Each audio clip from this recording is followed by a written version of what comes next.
Dios le bendiga, hermano.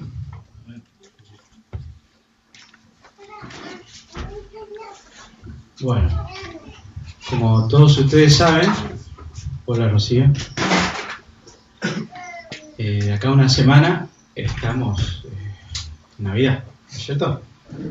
Y un poco ese ha sido el tema de este mes en nuestra congregación, pero siempre pensando en que la Navidad puede ser un festejo, y está bien que así lo sea, pero que el centro de la Navidad es nuestro Señor Jesucristo, ¿verdad? La semana pasada, el domingo, nosotros estuvimos con los niños cerrando la actividad de la escuela bíblica para niños y compartimos con ellos una representación acá con las actrices donde se resaltaba precisamente ese mensaje, ¿sí? Que Jesucristo es el centro y el motivo de la Navidad. Lo mismo Carlos la semana pasada nos ayudaba y nos animaba a estar mirando a Cristo en esta Navidad, ¿no es cierto? Ese es el motivo por el cual nosotros podemos celebrar y podemos pensar en esta época como una época especial para nuestras vidas. Siempre como iglesia nosotros procuramos, cuando vemos tantos preparativos, tantas luces, mis hijas tienen un juego, cuando ellas andan por la calle y ven una casa con muchas luces, dicen lotería. Ese es su juego. La primera que lo ve es la primera que lo dice. La que más veces dice gana, ¿sí? Porque vemos muchas casas con luces y negocios, etcétera. Pero sabemos que en muchas casas las luces son luces eléctricas nada más, lucecitas que brillan, y necesitamos que brille la luz verdadera que es Cristo Jesús. Carlos en la semana pasada nos compartía un pasaje que él confesaba ser uno de sus favoritos. Yo les voy a compartir hoy uno de mis favoritos, un pasaje al que siempre visito, que siempre busco leer, y que está en el Evangelio de Juan. En el primer capítulo de Juan vamos a leer de los versículos 1 hasta el 14. Juan capítulo 1 al 14, verso 1 al 14.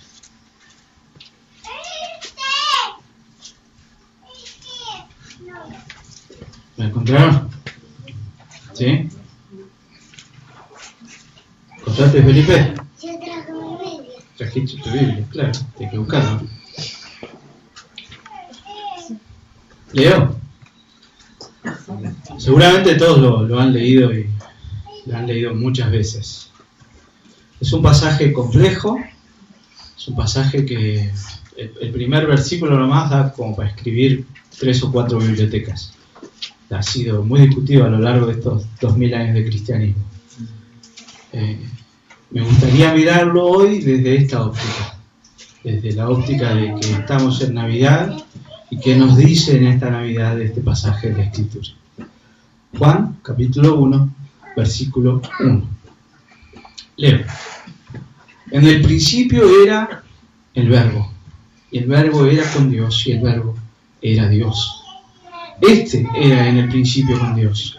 Todas las cosas por Él fueron hechas, y sin Él nada de lo que ha sido hecho fue hecho. En Él estaba la vida, y la vida era la luz de los hombres. La luz en las tinieblas resplandece, y las tinieblas no prevalecieron contra ella. Hubo un hombre enviado de Dios, el cual se llamaba Juan. Este vino por testimonio, para que diese testimonio de la luz, a fin de que todos creyesen por él. No era él la luz, sino para que diese testimonio de la luz. Aquella luz verdadera que alumbra a todo hombre venía a este mundo.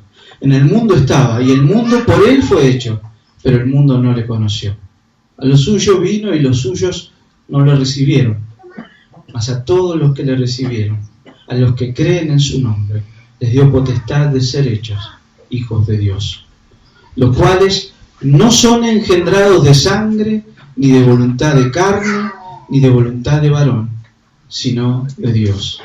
Y aquel Verbo fue hecho carne, y habitó entre nosotros. Y vimos su gloria, gloria como del unigénito del Padre, lleno de gracia y de verdad. Amén.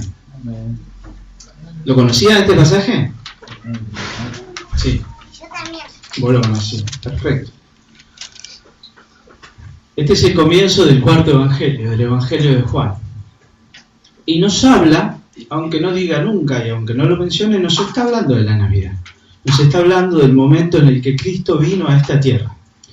Los otros evangelios también hablan esto. Lo cuentan distinto quizá.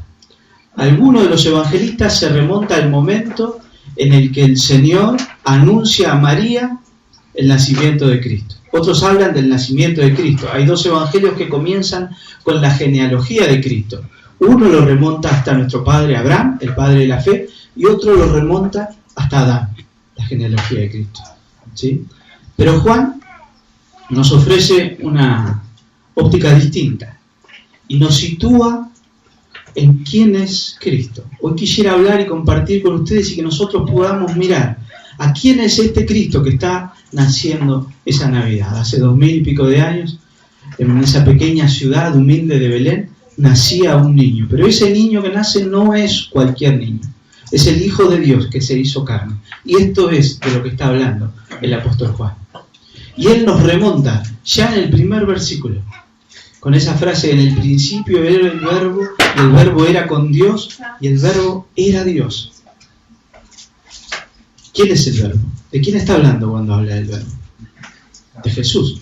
Porque después dice: y el verbo se hizo carne y habitó entre nosotros. El verbo es Cristo. Me gustaría que nosotros pensemos y miremos todo lo que nos dice este pasaje acerca de este Cristo que se hace carne, acerca de este Dios que se hace hombre y que se hace uno de nosotros. Que podamos ir pensando y viendo a lo largo de este pasaje qué es lo que está sucediendo cuando Cristo nace en ese pesebre. Vamos a apreciar apenas muy poquito, porque nuestro entendimiento no nos permite apreciar la plenitud de lo que está sucediendo. Pero ese poquito que nosotros podamos ver, guiados y iluminados por su Espíritu Santo, que nos permita para poder resignificar este tiempo para nuestras vidas y para aquellos con los que podamos compartir. A este milagro del cual nos habla Juan, del verbo haciéndose carne, los teólogos lo llaman la encarnación. ¿Habían escuchado alguna vez ese término? Encarnación. Dios haciéndose carne.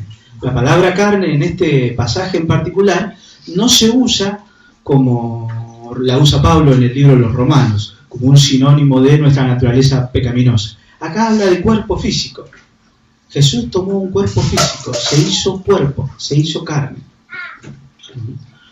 Cuando nosotros miramos a esta escena del niño naciendo en los brazos de la madre, vemos ternura, y hay ternura. Es un gesto tierno, es un gesto de amor de Dios. Pero también tenemos que recordar que es una maravilla, que es algo para asombrarnos, algo que genera misterio. ¿Quién es entonces este que se hace carne para habitar con nosotros? Primero, lo que nos dice la palabra de Dios acerca del verbo es que el verbo es eterno. Existe desde el principio. Jesucristo no aparece en la humanidad ahí en Belén. Jesucristo existía desde el principio de los tiempos. Él es Dios. El que está naciendo es el Dios que se hizo carne. Y esto es un misterio y una maravilla. Otras teologías, otros pensamientos, otras religiones incluso, nos hablan de un Dios que viene a esta tierra y que toma forma humana. Por ejemplo, me acuerdo de Zeus, un dios griego. ¿Han escuchado alguna historia de Zeus ustedes? ¿No? ¿En la escuela nunca leyeron? ¿No? Zeus tomaba forma de hombre, ¿cuándo? Cuando buscaba novia.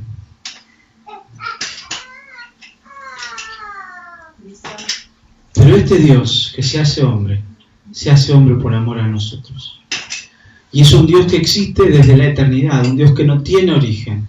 Es un Dios creado por los hombres, porque los dioses creados por los hombres tienen las pasiones de los hombres, tienen los errores de los hombres. Este es el Dios que existe desde la eternidad, que existe con el Padre y con el Espíritu Santo, en perfecta comunión.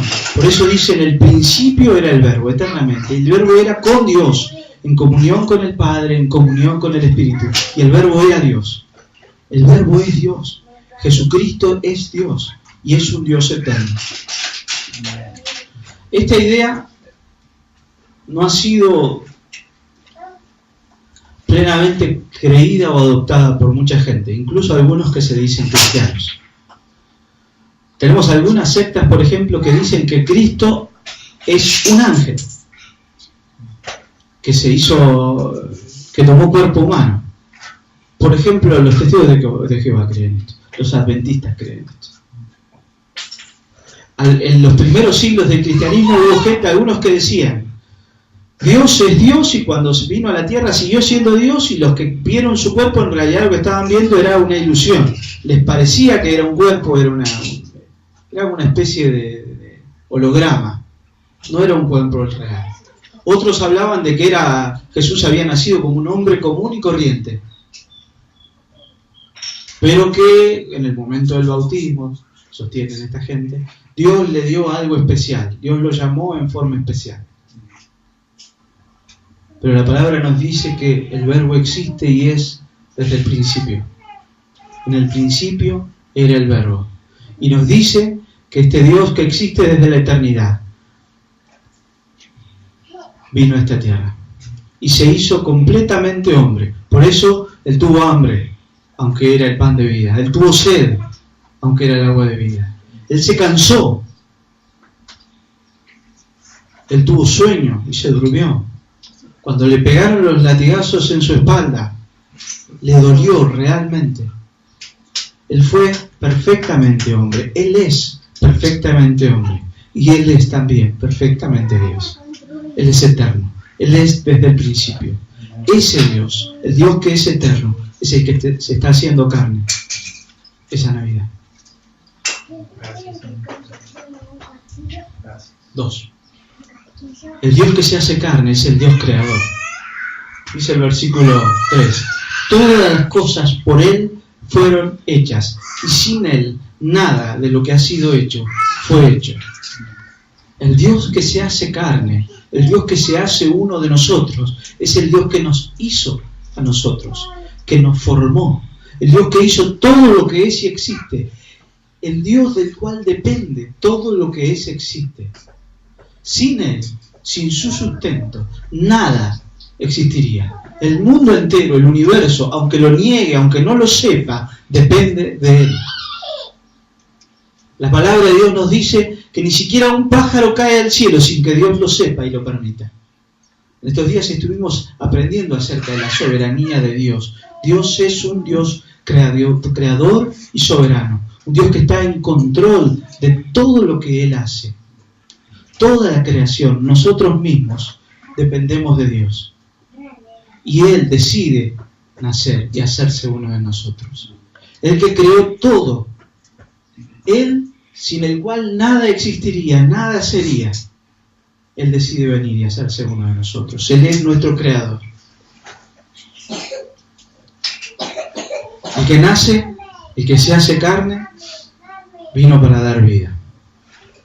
Dice el versículo 4, en Él estaba la vida y la vida era la luz de los hombres. Sin ese Cristo que se hizo carne, sin conocerle, sin saber de Él, lo que nosotros llamamos vida no sería más que una ilusión. El hombre sin Dios es un hombre que está muerto. Sin Dios nosotros no podemos decir que tenemos vida. Nosotros hoy podemos decir que estamos vivos para Cristo, porque Él nos dio la vida. Él vino a este mundo y su luz alumbró nuestras tinieblas. La palabra de Dios dice que nos traspasó y nos llevó del reino de las tinieblas y de la oscuridad a su luz admirable. Su luz ha resplandecido en nuestra vida. Él vino a darnos vida y a darnos luz. Nosotros hemos sido hechos por Él y para Él. Sin Él nosotros no tenemos razón de ser. Hay un hombre que vivió hace muchos años, se llamaba Agustín, de Hipona, le solemos decir nosotros. San Agustín lo llama la Iglesia Católica. Y la verdad era un santo hombre de Dios, como todos nosotros somos santos, porque hemos sido santificados por el Señor. Y él decía, nos has hecho para ti, Señor, y nuestro corazón está inquieto hasta que descanse en ti. Nosotros no podemos decir que andamos en luz y que tenemos vida, hasta que conocemos la luz de Cristo en nosotros, hasta que la luz del Señor no alumbra nuestros corazones y nuestras vidas. Lo que nosotros podamos llamar vida es una ilusión. Él vino a darnos vida, porque nosotros estábamos muertos. Él vino a darnos vida en esa cruz, y Él vino a darnos vida con su propia vida. Él vino a nosotros. Él nos vio muertos y vino a darnos vida. Nos vio ciegos y vino a darnos luz. Y no hay otra forma en la que nosotros podamos vivir si no es por Cristo. No hay otra forma en la que nosotros podamos ver si no es por la luz de Cristo que resplandezca en nuestro corazón. Aquel que vino y se hizo carne, vino sabiendo que iba a ser incomprendido y rechazado. Dice,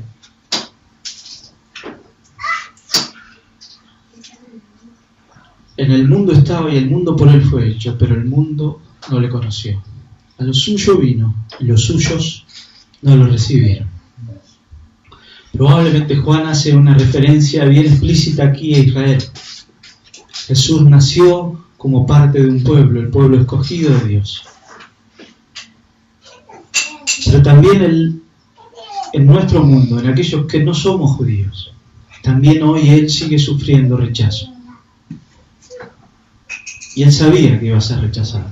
Él vino para ser rechazado por algunos. Sabiendo eso, Él así todo vino. La luz verdadera vino al mundo, pero los hombres preferimos continuar en tinieblas. Porque la luz hace evidente a aquellos que no queremos ver. La luz nos muestra nuestra oscuridad, nuestra tiniebla. Y a veces es más fácil y más tentador no querer ver, seguir en oscuridad. Pero la luz de Cristo que alumbra nuestro pecado, que nos hace y nos permite ver nuestro pecado, también lo limpia. Y ahí está nuestra esperanza. Gracias. Él viene a un mundo que le es hostil, que le es rebelde, a un mundo lleno de sabios y religiosos que no lo reconocen aunque esté enfrente de ellos. Los fariseos de su época querían enseñarle al mismo Dios cómo Dios debería actuar, cómo Dios debería juzgar. Tenían al Dios hecho carne delante de ellos y lo rechazaron. Era necesario que fuera rechazado. Un mundo que lo rechazó de tal manera que se burló de él, que lo torturó, que lo escupió y que lo llevó hasta la cruz. Así de rechazado fue Cristo. Y Cristo sabe esto antes de venir a esta tierra. Él es eterno, Él es Dios. Y de todas maneras, Él decide hacerse carne y hacerse uno de nosotros. Amén. El Cristo que viene y se hace carne es el Cristo que nos amó y nos escogió desde antes de la fundación del mundo. Dice el versículo 12, mas a todos los que le recibieron, a los que creen en su nombre, les dio potestad de ser hechos hijos de Dios, los cuales no son engendrados de sangre, ni de voluntad de carne, ni de voluntad de varón, sino de Dios. Aquello que nosotros no podíamos hacer. Yo y Cari hemos tenido hijas. ¿Qué puedo hacer yo? ¿Qué hice? Me uní a mi esposa y tuvimos 2 hijas.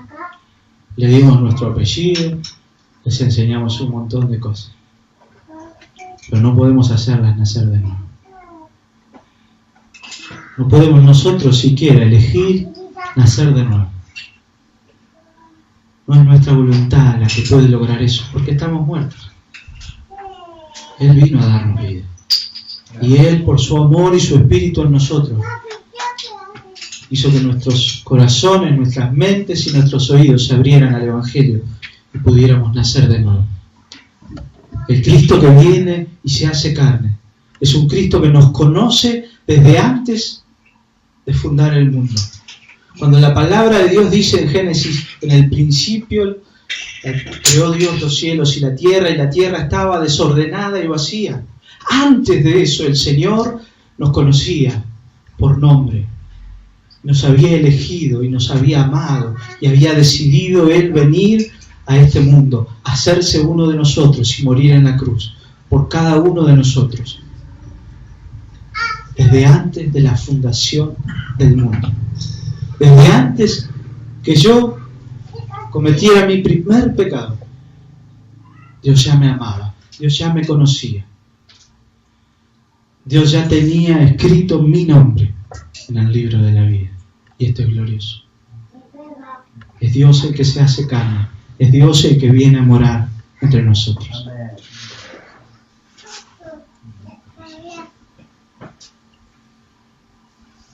El Dios que se hace carne es el Dios que había sido prometido. Juan nos muestra aquí al último de los profetas que anuncia la venida del Señor. Juan, el Bautista, un primo de nuestro Señor Jesús en la carne.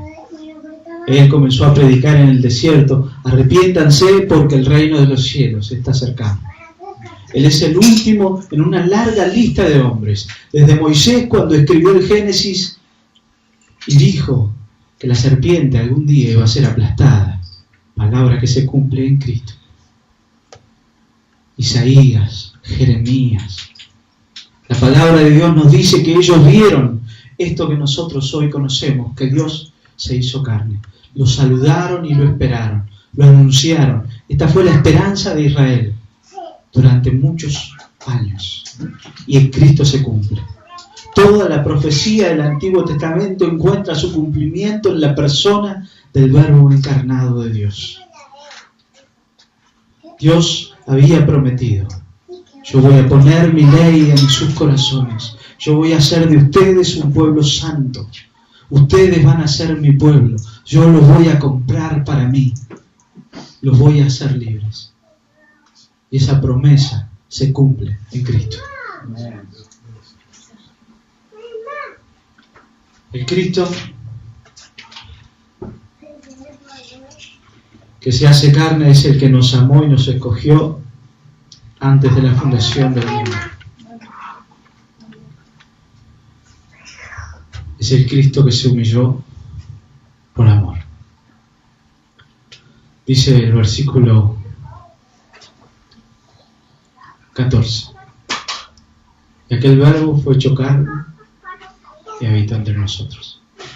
El Verbo de Dios, el Eterno, el que existía en perfecta armonía, comunión con el Padre y el Espíritu, se hizo carne y habitó entre nosotros.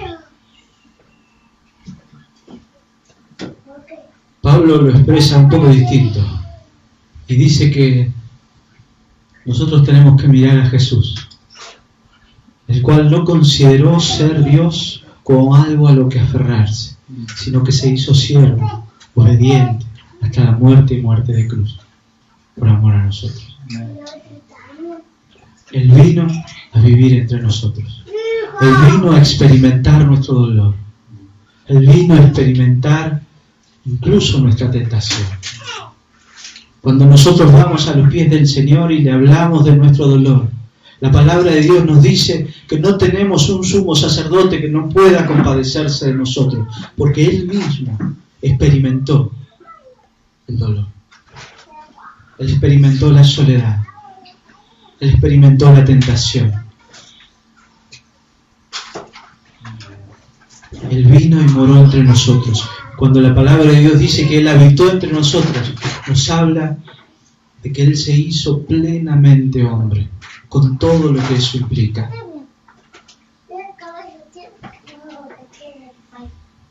No hay mayor gesto de amor que este, ponerse a la altura del necesitado y abrazarlo con amor.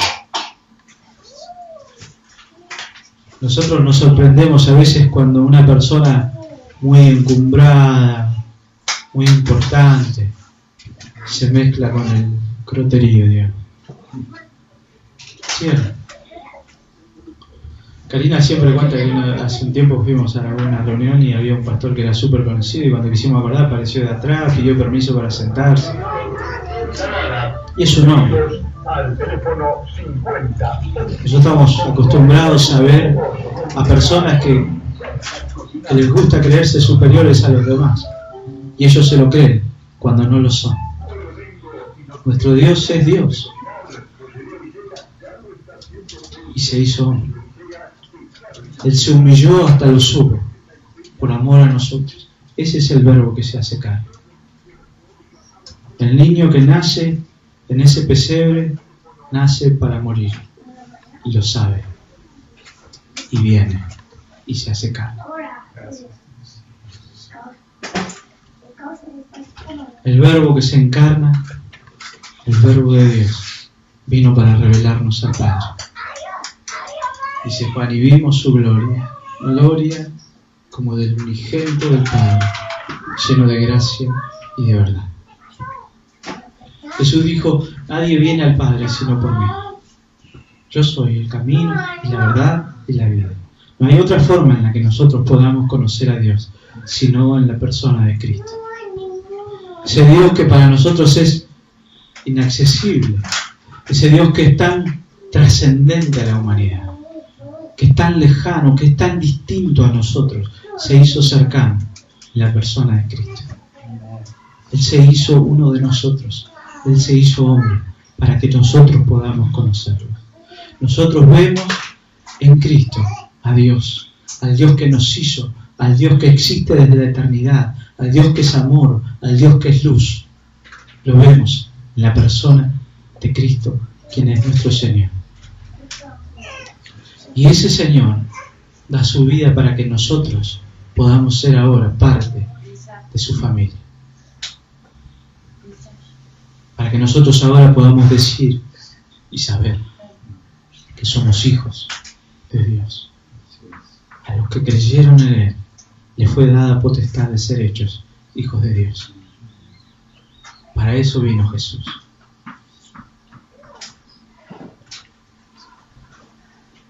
Nosotros vivimos para Él, para su gloria. No hay nada más sublime entonces que conocerlo y deleitarnos en su amor, en su maravilla. Cuando nosotros pensamos en la Navidad, pensamos en un Dios que se hizo carne. Pensamos en un Dios que se hizo cercano a nosotros. Un Dios que nos amó tanto, tanto, tanto, que viene a morir por nuestro pecado, para que nosotros podamos conocerlo. Ahí está la Navidad. Ese es el misterio. Eso es lo que Pablo llama piedra de tropiezo a los judíos, locura a los gentiles. Un Dios que ama tanto, que se hace uno de nosotros, que está dispuesto a sufrir por nosotros. Ese es el Dios que se hace carne. Que al pensar en estas cosas, que al reflexionar en acerca de quién es este Dios que se hizo carne, nuestra actitud, lo que nosotros queremos hacer, sea lo mismo que hicieron los pastores y los sabios aquella noche en que Él nació. Que en nuestro corazón brote la gratitud y la adoración. Él es nuestro Dios. Él es el Dios que nosotros adoramos, que descendió desde su trono para lavar nuestros pies. Amén. Amén. Oramos. Gracias. Padre, queremos darte gracias. Muchas gracias, Dios. Por hacerte carne en la persona de Jesucristo. Gracias. Por venir a este nuestro mundo. Por ser partícipe de nuestro dolor y de nuestro sufrimiento. Por venir a sanarlo, Señor. Te exaltamos. Por venir a perdonar nuestro pecado. Por venir a limpiarnos. Por venir a redimirnos. Para comprarnos para vos, Señor. Gracias, Señor. Gracias. Para que nosotros podamos ser tu pueblo, tus hijos, tu iglesia. Aquella que vos compraste con tu sangre preciosa. Aquella que vos limpiaste. Gracias, Señor, por hacerte cercano a nosotros, Señor. Aleluya. Gracias, Señor, porque lo que nuestra mente y nuestro corazón ni siquiera pueden imaginar, vos lo hiciste por amor a nosotros. Gracias, Dios. Que en este tiempo, Señor, nosotros podamos exaltar y recordar tu santidad, tu nombre. Que podamos reconocer, Señor, que vos sos un Dios que nos ha amado hasta lo sumo. Amén. Gracias te damos por estas cosas. En el Gracias. nombre de Jesús. Amén. Muchas gracias.